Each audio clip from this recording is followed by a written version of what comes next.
Assalamualaikum warahmatullahi wabarakatuh. Kembali lagi di channel Sabang Merauke ID dengan saya Rifki. Teman-teman, pada kesempatan kali ini sesuai judul, saya ingin sharing apa aja sih suka dukanya kalau nenda pakai tarpen. Di depan saya ini udah ada tarpen. Ini milik saya sejak tahun 2019 saya sudah miliki. Sekarang 2019, 2020, 21, 22 udah 4 tahun saya gunakan. Kalau teman-teman mau tahu detail speknya lebih lengkap, teman-teman bisa lihat video saya yang ada di atas ini. Di sini saya mau cerita mengenai suka dukanya menggunakan tenda model tarpen. Pembahasan sedikit ya teman-teman. Jadi apa sih tarpen? Mungkin teman-teman banyak yang belum tahu juga ya. Jadi tarpen itu merupakan prinsipnya sama aja dengan tenda ya teman-teman, tapi dia modelnya dia nggak menggunakan frame ya, maksudnya nggak ada tulang ya teman-teman. Kalau tenda-tenda biasa kan ada tulangnya ya teman-teman, kayak yang kayak gini nih ada tulangnya. Nah kalau di tarten ini nggak, sama sekali nggak ada tulang teman-teman, dia cuma satu tongkat di tengah buat ngejaga si tenda supaya berdiri. Nah itu bisa diakali dengan trackpole ataupun juga dengan tiang bawaan dari tenda yang seperti ini ya teman-teman. Nah dari 2019 saya udah pakai tenda ini, jadi saya udah mengerti dan apa aja sih kekurangannya kalau kita pakai tarpen. Oh ya, jadi tadi saya jelaskan dulu apa sih tarp. Jadi tarpen itu dari dua kata ya teman-teman, tarp dan ten. Nah tarp itu sendiri adalah suatu bentuk flysheet yang modelnya itu segitiga ya teman-teman. Nah itu disebut juga tarp.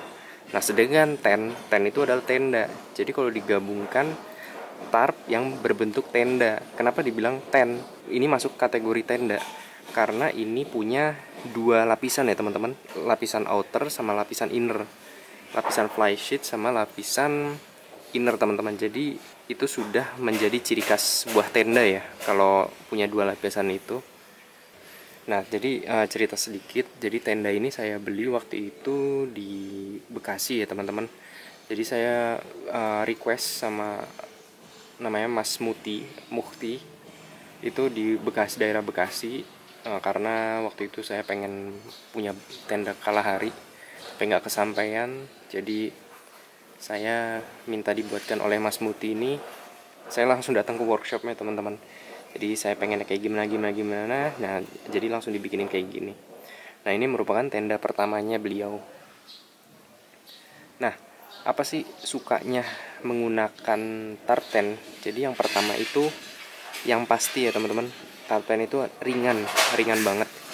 Jadi tarten itu, penggunaan tarten ini sangat ringan ya teman-teman. Jadi kalau untuk mendaki, tenda itu kan merupakan salah satu peralatan pendakian yang berat ya teman-teman. Jadi kalau kita pakai tarten ini, itu bisa sangat membantu untuk memangkas berat dari sebuah beban dalam pendakian teman-teman.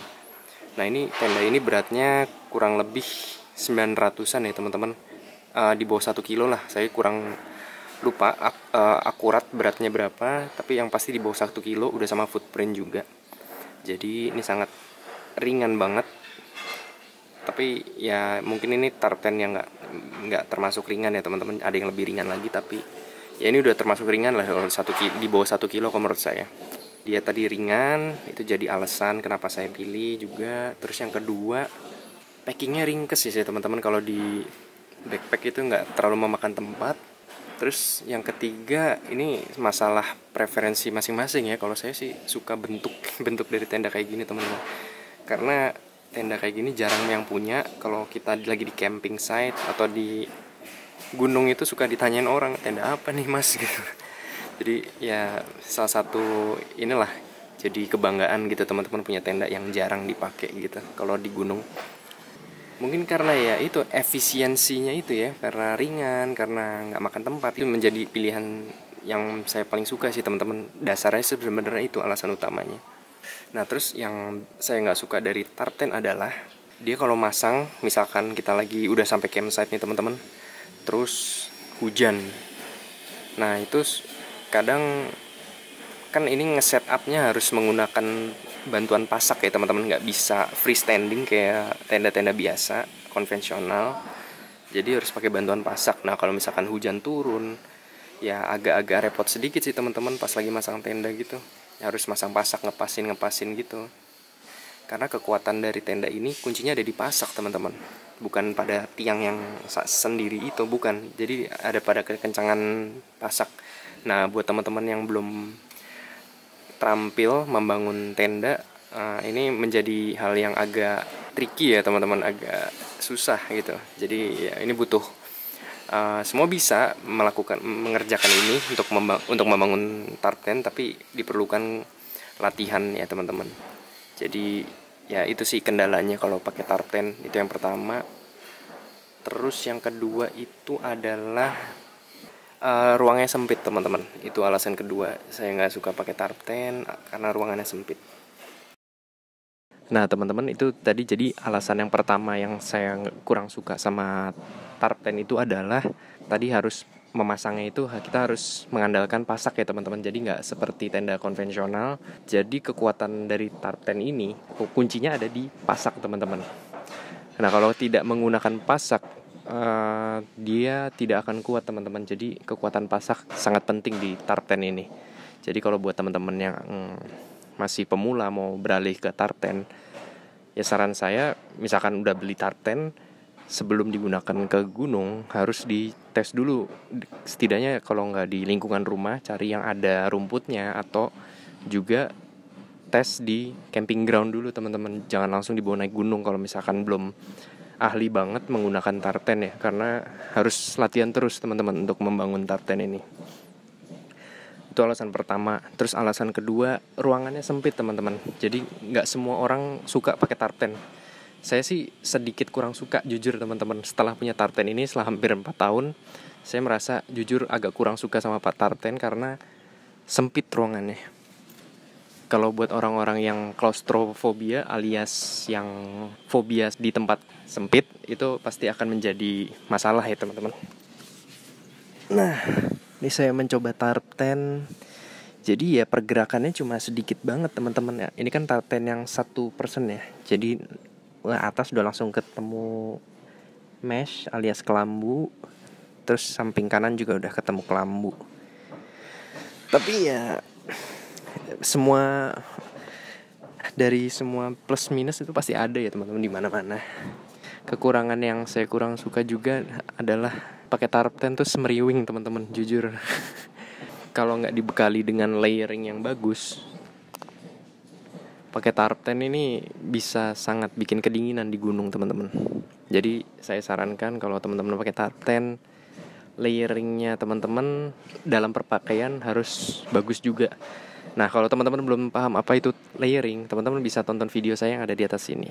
Nah itu akan menjelaskan bagaimana cara untuk berpakaian di suhu dingin ya teman-teman.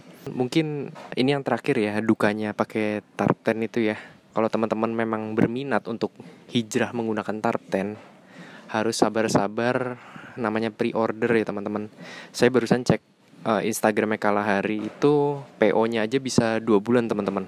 Lama banget kan. Mungkin sekarang udah banyak ya produsen tarp tent, tapi banyak juga yang bikin tarp tent. Banyak juga bikin tenda tarp ini ngasal-ngasalan teman-teman, nggak pakai riset. Jadi dia itu ya bikin aja mumpung pasarnya mau. Nah dia langsung bikin aja gitu tanpa memperhatikan fungsi teman-teman. Misalkan kayak bahannya apa yang digunakan, terus resletingnya apa, terus model tendanya kayak gimana nggak dipikir teman-teman. Jadi bikin asal tarp tent aja, yang penting ada yang mau beli. Nah buat teman-teman yang mau beli tarp tent, saran saya carilah dari produsen-produsen yang terpercaya dan memang sudah di bidang itu teman-teman. Jangan yang baru main di dunia ultralight backpacking sudah langsung bikin alat-alat gear pendakian.